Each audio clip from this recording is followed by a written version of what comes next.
Bonjour, Gilles ici pour actualité-dvd.com. Je vous parle du Blu-ray du film Deep Blue Sea, un film de Rennie Harlin distribué par Warner Bros. Et mettant en vedette Thomas Jane, Samuel L. Jackson et LL Cool J.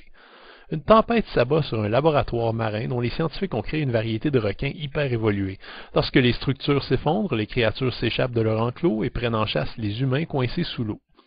Deep Blue Sea fait partie de ces films de série B surgonflés et survitaminés qu'Hollywood nous propose de temps en temps pour notre simple plaisir de spectateur abruti. C'est un film d'horreur parfaitement débile qui sait au moins nous divertir à 100%. Le cinéaste Rennie Harlin était à cette époque une des grosses pointures hollywoodiennes quand même, et malgré son échec spectaculaire de l'île Coupe-Gorge, il pouvait encore se targuer de gérer des budgets énormes. J'aime bien, moi, ce metteur en scène finlandais qui s'est jamais embarrassé de subtilité, savait à ce moment-là nous présenter des spectacles solides et bien filmés comme Die Hard 2 ou Cliffhanger. Malheureusement, depuis sa carrière, s'est embourbé avec de très tristes projets comme la reprise de l'Exorciste 4 et The Covenant. Deep Blue Sea est peut-être sa dernière vraie réussite, un film d'action et d'horreur aussi pachydermique que ses monstres, mais d'une efficacité indéniable du moment que vous n'ayez pas une dent contre les films décérébrés à gros budget. Oui, et si vous êtes du genre à être énervé par les invraisemblances dans un film, préparez-vous à être solidement décoiffé ici. C'est vraiment le genre de film dont je suggérerais fortement aux spectateurs de mettre leur cerveau à off. Cela dit, le scénario réserve quand même quelques pépites d'or. On sent vraiment que les scénaristes sont au courant du ridicule de leur histoire et assument pleinement cet aspect, en préparant même quelques bonnes surprises et des scènes au cours desquelles les requins attaquent au moment où on s'y attend le moins. Vous n'aurez pas peur, mais vous ferez sans doute le saut au moins à quelques moments. Et petit conseil, montez le son. Deep Blue Sea est un spectacle excessivement bruyant dont la piste sonore est constituée généralement de cris, de hurlements, de rugissements d'eau et d'explosions en tout genre. En bref, vous en avez pour votre argent, pour vos oreilles.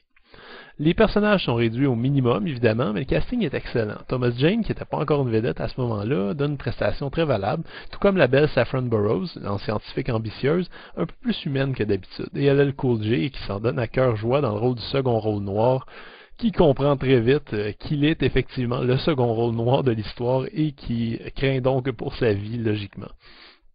C'est entre autres ces interventions et quelques autres moments d'humour, ainsi qu'un certain sens du sadisme qui me porte à croire que Deep Blue Sea n'est peut-être pas aussi involontairement stupide qu'il en a l'air.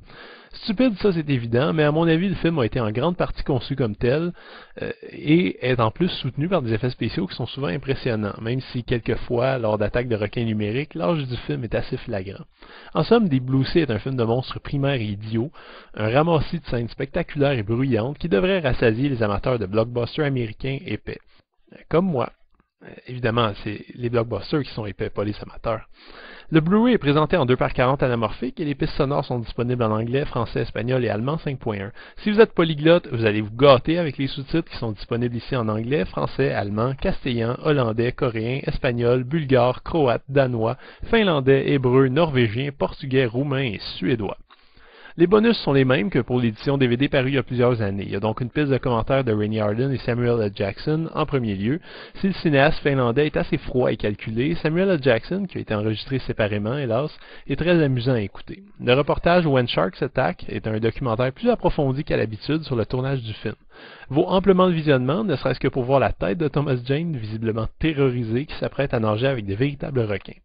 The Sharks of Deep Blue Sea se penche plus sur les vraies vedettes du film, à savoir les requins, conçus en animatronique ou à l'ordinateur. Les scènes supprimées sont courtes et ne concernent finalement que des développements de personnages et peuvent être vues avec ou sans les commentaires de Rennie Harlin. Une bande-annonce clôt l'ensemble. Donc, je suis quand même un peu déçu du fait que cette réédition n'a pas inclus la fin originale qui avait été tournée et qui avait été modifiée en post-production, ainsi que le vidéoclip de LL Cool J qui avait été en partie tourné sur les décors du film avec la participation de certains des acteurs.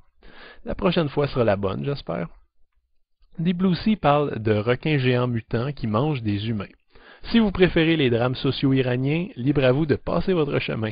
Mais si une de vos définitions de divertissement est de voir une poignée d'hommes et de femmes se faire déchiqueter par des monstres invincibles, alors allez vous chercher un gros bol de popcorn, dites à votre cerveau d'aller faire un tour dehors et amusez-vous. C'était Gilles, merci, bon visionnement.